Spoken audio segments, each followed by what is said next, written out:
obboleettiin keenya suura ishee asirratti argitan kuni biyya Arabaatii galtee of ajjeestee jedhan. Maaliif akka of ajjeestee ishii fi Rabbi qofatu beeka. Mucattiin suuraa irratti argitan kuni biyya Arabaatii galtee of ajjeeste. Biyya Arabaatii galtee of ajjeeste kan jedhu miidiyaa irratti bahee jira jechuudha.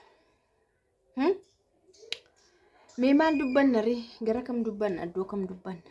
Jara kee asii olmaa si gad dubbanna gaa. Inni biyya namaatti du'amu hanqannaan biyyatti galanii of ajjeessu ijoolleen. Amma maal jedhama gaa? Nagaan siniif haa ta'u kabajamtoota hordoftoota akkam jirtu? Nagaa keessanii ani baay'ee nagaa ku galata waaqaa ta'u baga jiraattan baga har'a geessanii baay'ee nama gaddisiisa dhugaa dubbachuudhaaf. Egaa namni lafaa kee of hin ajjeesu baay'ee wanti ta'e jira, rakkoon jira.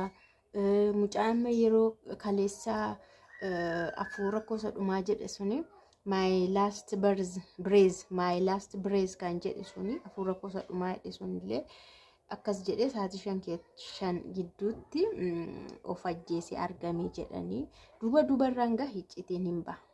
Dubarraan maaliif akka of ajjeesee mucaan kun maal akka ta'e haasaa turan jechuudha.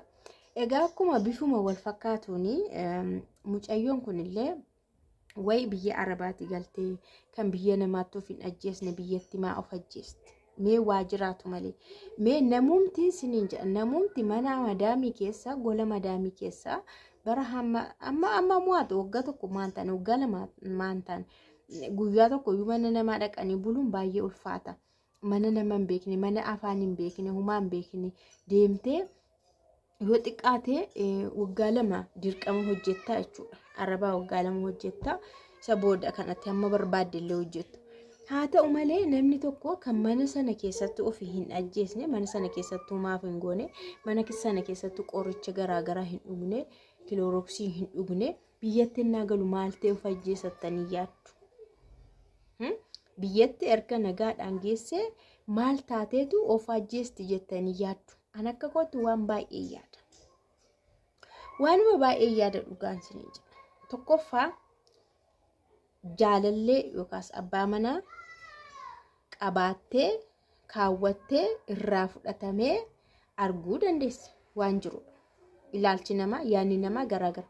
Lammaffaa immoo qabeenya isheen kuufatte maallaqa yookaan warratti haa ta'u abbaa ta'etti haa ta'u abbaa ta'etti waan isheen kennatte suni jalaa dhabamuu danda'a akkas dhumuu danda'a.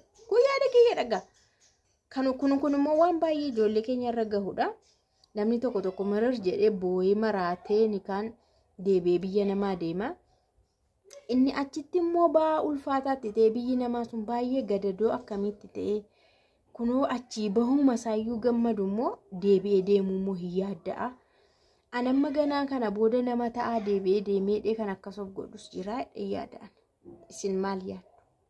Amma dhugaansaa mucaa kana harka jira. Namni waan barbaade haasa'uu danda'a, maatiin waan barbaadan haasa'uu danda'u, bakka waan baay'ee haasa'uu danda'u jechuudha. Garuu dhugaa fi dhugaan garuu ishee keessa jira. Ishee duute keessa maaliif akka of ajjeeste namni sababa qaba. Lafaa kee namni hin yaadu. Yoo ati yaadde seexanni si gargaara jedhama. Waa'ee balleessaa situ yaada, situ fida. Garuu gargaarsi gaafa sanaas kan seexanaatti. Humna kan sii ta'u maaliif badii dalagaarta lubbuu kee balleessite waan ta'eef badiidha waan ta'eef jechuudha. Baay'ee tokko nama gaddisiisa. Dhugumattuu dadhabdee galtee nan boqadha yookaas aaraan galfadhattee wayirra gaattee yeroo galtee waan itti kaawwatte yookaan dhabamee nama ati jaallattu si jalaa fudhatame waan xiqqoodhaan namni deemee waan hin taane ofirratti yaade ofirratti godha. Mucaan my last breath jedhee of ajjeese kuni duuba isaarra yeroo dhagawaa miidiyaarra dhagee yeroo dhagahu dhukkubsataa dhukkuba kalee dhukkubsataa jedhanii namni na yaalsisu illee hin jiru kan jedhuun abdii kutatee kan jedhu fa'aa haasa'u jechuudha. Yaa miidiyaa marraa dhageenye miti du'uusas miidiyaarra dhageenye odeeffannoos miidiyaarra dhageenye warri maatiin isaa beekuu danda'u firoonni isaa achi dhaqanii beekuu danda'u nu warri miidiyaarra dhageenye tokko immoo kana dhageenye jechuudha. Namni gaa yeroo baay'ee nama baay'eetu of ajjeese baay'ee nama baay'eetu abdii kutatee dhiirris dubartiinis namni baay'een of ajjeesanii argamaniiru. Inni kun garuu adda. Inni ijoolleen keenya biyya Arabaatti galanii ka'anii biyyatti of ajjeesan garuu addadha. Isaan abdii kutatan. Isaanii hojii hojjetanii ka'anii dhufanii waan kaawwatan dhabanii, waan kuufatan dhabanii, meebii mana isaanii ganamanii, qabeenya isaanii ganamanii, nama isaanii ganamanii kana alan ta'u taana amana. Kana alan ta'u. Shimoo jennu kan maatiin isaanii jalaa buqataniitu dhufan jennu no kanaaf eenyutu hin ta'u. Kanaaf namni akkanaaf godhe ani hin agarre jechuun jiraachuu danda'a. Ani garuu hin dhageenye. Maaliif boqonnaa waaqayyo lubbuu isaanii fudhate immoo nu achan naqa maal gochuu wal'aansootti hin qaba. Waaqayyo gaafa ofiisaa hojii hojjetu sillee waan ittiin jabeessu hafuura isaa si erga. Gaafa waan ta'e karaa isaa sirra gahe akkanuma karaa ittiin jabaattu, karaa ittiin jijjiiramtu, karaa ittiin waan biraa tokko sii kennamu immoo sii kennan. Inni akkatti nama dhiisu bakka namaa buusa. Garuu maalis haa ta'u maal shamarran keenya sabara dhugaan siniin jedha. Bakka waan barbaade yoo ta'e illee obsuudha. Dhiisuudha. Maal gootare? Laal nama meeqatu kassaree ta'an jiru, nama meeqa qabeenya waggaa meeqaa dhabee ta'an jiru, nama meeqa jaarsi irraa fudhatamee ta'an jiru, nama meeqa bakka akka hin taane jireenyi isaanii mataa miila dhabee ta'an jiru jira. Kanaafuu murtee akkanaa fudhachuun sirrii miti. Bakka waanumti kamillee osoo isinirra ga'e biyya namaatti iyyuutu biyya namaatti silaa kan of ajjeesuun malamu, kan of balleessuun malamu dukkana sana keessa yeroo cillim namatti jedhe fira tokko dhabanii obbiraa namatti matan dhabanii balballi faa namatti cufamu, midhaan faa nama dhoowwatamu, gaafa barbaade midhaan namaa kenname, gaafa barbaade midhaan namarraa dhorkamu, gaafa faana wallolte balballi sitti cufamu, gaafa kaan intarneetiin sirraa kutamu.